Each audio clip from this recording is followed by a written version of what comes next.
உங்கள் தந்தி1 தொலைக்காட்சியில் தினமும் ஒரு சர்ப்ரைஸ் மாலை 6 முதல் 7 மணி வரை காணத் தவறாதீர்கள். நீலகிரி மாவட்டம் கூடலூரில் புதைந்து வரும் வீடுகள், கட்டடங்கள். நிபுணர்கள், பொதுப்பணித்துறை பொறியாளர்கள் ஆய்வு. வெள்ளப்பெருக்கு காரணமாக ஆடி அமாவாசை தினங்களில் காவிரி கரையோரம் உள்ள கோவில்களில் புனித நீராட தடை. ஈரோடு நட்டாற்றீஸ்வரர் கோவிலை சூழ்ந்த வெள்ளத்தின் கழுகு பார்வை காட்சி. வெள்ளப்பெருக்கு காரணமாக கொள்ளிடம் உயர்மட்ட மேம்பாலம் கட்டுமானத்தில் ஏற்பட்ட சேதம். பாலத்திற்கு அருகில் அமைக்கப்பட்டுள்ள மண் தாங்கு சுவரில் சேதம் ஏற்பட்டுள்ளதாக தகவல். ஹிமாச்சலில் மேக வெடிப்பால் ஏற்பட்ட பெரு வெள்ளத்தில் சிக்கி 5 பேர் உயிரிழப்பு, 49 பேர் மாயமான நிலையில் மீட்பு பணிகள் தீவிரம். உத்தரகண்ட் மாநிலத்தில் கனமழை பாதித்த பகுதிகளில் இந்திய விமானப்படை நிவாரணப் பணி. கேதார்நாத் மலையேற்ற பாதையில் நிலச்சரிவு ஏற்பட்டுள்ளதால் பக்தர்கள் யாத்திரை தற்காலிக நிறுத்தம்.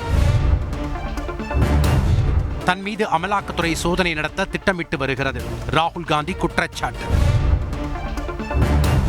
இலங்கை கடற்படையினரால் தமிழக மீனவர்கள் கைது செய்யப்படும் விவகாரம். இந்தியா இலங்கை கூட்டு நடவடிக்கை குழு கூட்டம் விரைவில் கூட்டப்படும் என சென்னை உயர்நீதிமன்றத்தில் மத்திய அரசு தகவல்.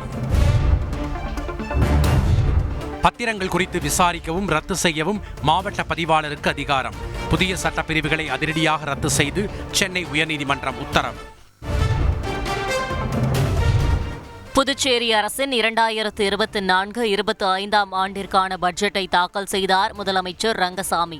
கல்லூரி மாணவர்களுக்கு மாதம் 1000 ரூபாய் வழங்கும் திட்டம் அறிமுகம். முதன்மை கல்வி நிறுவனங்களில் சேரும் அரசு பள்ளி மாணவர்களின் கல்வி செலவை அரசே ஏற்கும் என்று முதலமைச்சர் ஸ்டாலின் அறிவிப்பு. திமுக ஆட்சியில் கல்வித்துறை மறுமலர்ச்சி பெற்றுள்ளதாக பெருமிதம். முறைகேடு நடந்த நீட் தேர்வை ரத்து செய்ய முடியாது என்று உச்சநீதிமன்றம் மீண்டும் திட்டவட்டம்.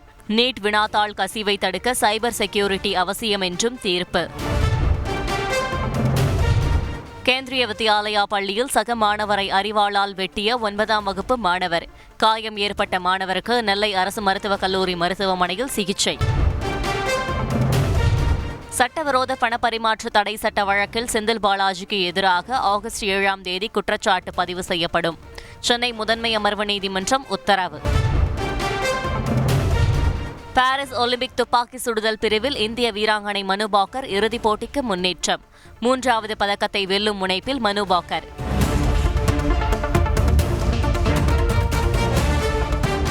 இந்தியா இலங்கை அணிகள் மோதும் முதல் ஒருநாள் கிரிக்கெட் போட்டி. இந்திய அணிக்கு 231 ரன்களை இலக்காக நிர்ணயித்தது இலங்கை. உங்கள் தந்தி1 தொலைக்காட்சியில் தினமும் ஒரு சர்ப்ரைஸ் மாலை 6 முதல் 7 மணி வரை காணத் தவறாதீர்கள்.